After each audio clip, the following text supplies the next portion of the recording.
മറ്റൊരു വാർത്തയിലേക്ക്. കോട്ടയം എരുമേലിയിൽ വീടിന് തീപിടിച്ച് 50-കാരി മരിച്ചു. എരുമേലി സ്വദേശി സീതമ്മയാണ് മരിച്ചത്. ഭർത്താവിനും 2 മക്കൾക്കും പൊള്ളലേറ്റു. കുടുംബകലഹത്തിന് പിന്നാലെ ഭർത്താവ് തീയിട്ടതെന്നാണ് സംശയം. ജോസി ബാബു ഉണ്ട് വിവരങ്ങൾ നൽകാനായി. ജോസി, എപ്പോഴാണ് ഈ സീതമ്മ മരിക്കുന്നത്? ഈ സംഭവത്തെപ്പറ്റി പോലീസ് പറയുന്നത് എന്താണ്?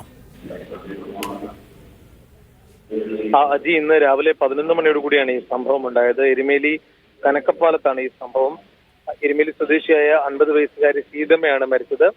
ഭർത്താവ് സത്യപാലനും അതോടൊപ്പം മക്കളായ അഞ്ജലി, ഉണ്ണിക്കുട്ടൻ എന്നിവർക്കും ഗുരുതരമായ പൊള്ളലേറ്റിട്ടുണ്ട്. പോലീസ് പറയുന്നത് കുടുംബകലഹത്തെ തുടർന്ന് സത്യപാലൻ വീടിന് തീയിട്ടതാണ്. അങ്ങനെയാണ് എല്ലാവർക്കും പൊള്ളലേക്കാൻ ഇടയായതും സത്യമ്മ മരിക്കാൻ ഇടയായതെന്നുമാണ് പോലീസ് പറയുന്നത്. ഇക്കാര്യം പോലീസ് അന്വേഷിച്ചു വരികയാണ്. കുടുംബകലഹവും മറ്റ് പ്രശ്നങ്ങളും ഇവിടെ നിലനിന്നിരുന്നു എന്നുള്ള കാര്യം പോലീസിന് നാട്ടുകാരിൽ നിന്നും വിവരം ലഭിച്ചിട്ടുണ്ട്. ഇക്കാര്യങ്ങൾ പരിശോധിച്ചു വരികയാണ്. ഇപ്പോൾ എന്തായാലും എരുമേലി പോലീസ് സ്ഥലത്തെത്തിയിട്ടുണ്ട്. അവിടെ മറ്റ് കേസെടുക്കൽ നടപടികളുമായി ബന്ധപ്പെട്ടുള്ള നടപടിക്രമങ്ങൾ പോലീസിന്റെ ഭാഗത്ത് നടക്കുകയാണ്. സീതമ്മയുടെ ഇൻക്വസ്റ്റ് നടപടികൾ പൂർത്തിയാക്കിയ ശേഷം ഇന്ന് തന്നെ പോസ്റ്റ്മോർട്ടം നടപടികൾ നടത്താനുള്ള ക്രമീകരണങ്ങളും പോലീസ് ഏർപ്പെടുത്തുന്നുണ്ട്.